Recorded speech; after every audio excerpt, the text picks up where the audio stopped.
Hi everybody. So in this video, I'm going to show you how to use the scalar triple product to find the volume of this parallelepiped. And we should know from our work at GCSE that the volume of this prism will be the area of this base multiplied by the perpendicular height. So this will be the area of OADB multiplied by the perpendicular height. And the perpendicular height I'm going to show from the origin up to this point here, okay? And I showed you in a previous video how we can find the area of this parallelogram. We can split it up into two triangles, then we can work out the area of OAB and double this because it's congruent with ADB. And the area of OAB will be 1/2 multiplied by the magnitude of a cross product between vectors A and B. I covered this in a previous video. I'll leave a link to that in the description below. So the area of a parallelogram then will be double this area. So this will just be the magnitude of A crossed with B. And then we can work out this perpendicular height by taking the angle between vector C and H and the magnitude of vector C. This will be the cosine of theta will be the adjacent length, H, divided by the magnitude of C. So H will be the magnitude of C times the cosine of theta. And then we can substitute this back into here.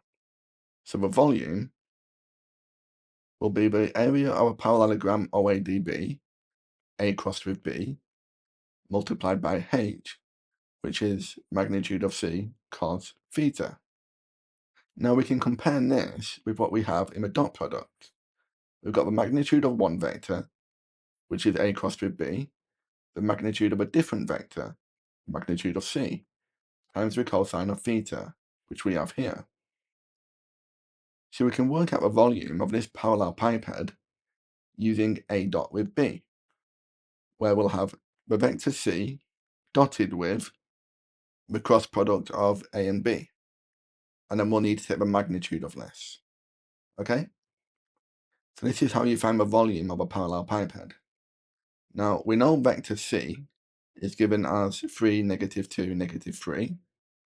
So we'll take the magnitude of vector C dotted with the product of A, which is 2, -3, and 4, crossed with vector B, 5, -2, and 3. Then we'll close that bracket and we'll take the magnitude of this.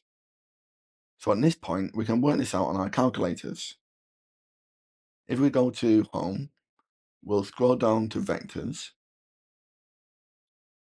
and then Tools, and we need to define vector A as this one, vector B as this one, and then vector C as this one. So now as vector A, we'll execute that. Press Tools, we'll define vector B as 5, -2, and 3, and then we'll define vector C as 3, -2, and -3. We'll execute that. Now we'll go to catalog. We want vector. We've got vector C here. Catalog, vector, vector calc. We'll choose dot product. Then we'll have open brackets. We want vector A crossed with vector B. So catalog, vector, vector A crossed with, and we can just use our time symbol for that. And then we'll select vector B. And then we'll close that bracket. And we get -64. And this is the magnitude of -64. So our volume is 64 units cubed. Okay? Well, thank you very much for watching.